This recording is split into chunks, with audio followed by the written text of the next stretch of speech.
General Hospital spoilers reveal that Drew Kane is about to take drastic measures to shut down Curtis Ashford's plan before it ever gets off the ground.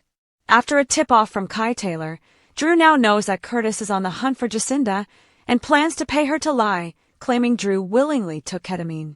With this shocking revelation, Drew realizes he must act fast before Curtis gets his hands on Jacinda and destroys what little is left of Drew's public image. Drew learns of Curtis' dirty play.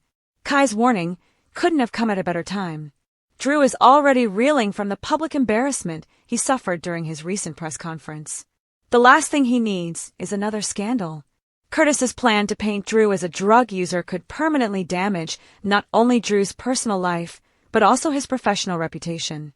It's a dirty move, and Drew knows he has to shut it down fast. Felicia's search comes up empty. Unbeknownst to Drew, Curtis has enlisted the help of Felicia Scorpio to find Jacinda. Felicia has been hot on her trail, but so far, she hasn't located her. Time is ticking, and Drew doesn't know Felicia's involved, but he does suspect that Nina Reeves might have a lead on Jacinda's whereabouts. While Nina might not know exactly where Jacinda is hiding, there are rumors that she's somewhere in the Australian outback. That's all Drew needs to take action. Drew makes his move.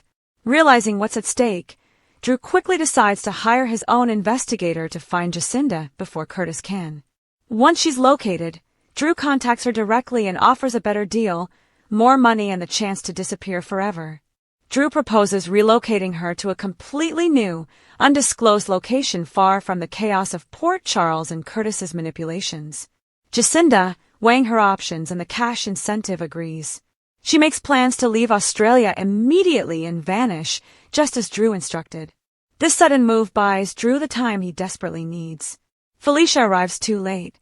Felicia, still chasing leads, manages to get close. She nearly catches up to Jacinda, but she arrives just a little too late. The woman has already vanished, just out of reach. Frustrated and empty-handed, Felicia realizes that she's missed her window, and any hope of completing her assignment for Curtis quickly slips away. Curtis' plan crumbles. With Jacinda gone and unreachable, Curtis's entire scheme begins to fall apart. He had counted on her testimony to cast doubt on Drew's credibility and shift the narrative in his favor, particularly to protect Portia Robinson from Drew's mounting pressure. But now, Jacinda has disappeared off the grid, and Curtis has no proof, no leverage, and no plan B. Curtis is left scrambling as his hopes of undermining Drew are dashed. Meanwhile, Drew now has the upper hand and can breathe a little easier knowing the threat has been neutralized. Drew looks ahead. With the Jacinda situation under control, Drew can finally focus on rebuilding his reputation. The road ahead won't be easy, but at least one major obstacle is now out of the way.